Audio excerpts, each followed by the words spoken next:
ये भी गाना है? नहीं नहीं जी, ये लड़ाई एक लड़ाई मुकालमा हो रहा है।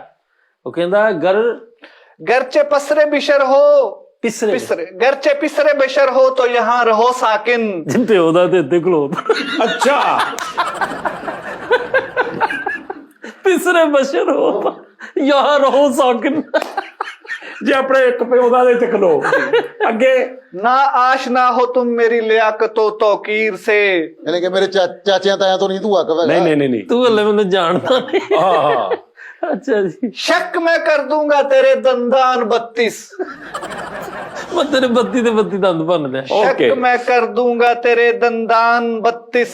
दस्ते दराज उठा तो पिटोगे दिलगीर से। हाँ हाँ हाँ वाह, टांग छांग दूंगा चुप रहो बरादरे निस्बती। मैं तेरी लत तोड़ दूंगा सालिया।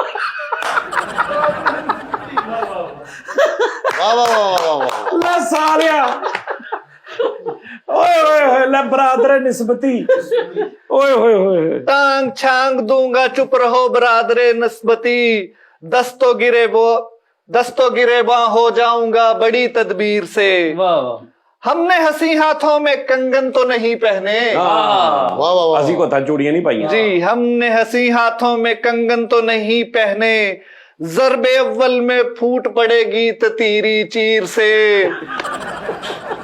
ना आशना हो तुम मेरी लियाकतो तौकीर से। वाह वाह वाह वाह सुखन बंद रखिए है मिसले खच इंसान। मुंह बंद रखो खचे नहीं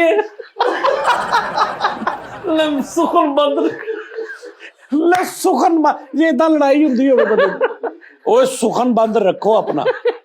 सुखन बंद रखिए है मिसले खच इंसान। गाड़ दूंगा दीवार में लगोगे फिर तस्वीर से। वाह वाह, ओहो मुशरबे हैं मुशरबे शीरे ममता हो तो दस्त बढ़ाओ फिर। मां दा दुध पीता हाथ ला के मुखा। मुशरबे शीरे ममता।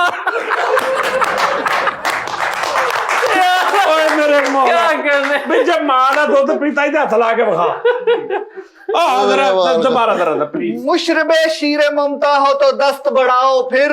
हाँ, शुगले कटापा करूंगा बरपा पूछो अपने वीर से। वाह वाह, ना आशना हो तुम मेरी लियाकतो तौकीर से।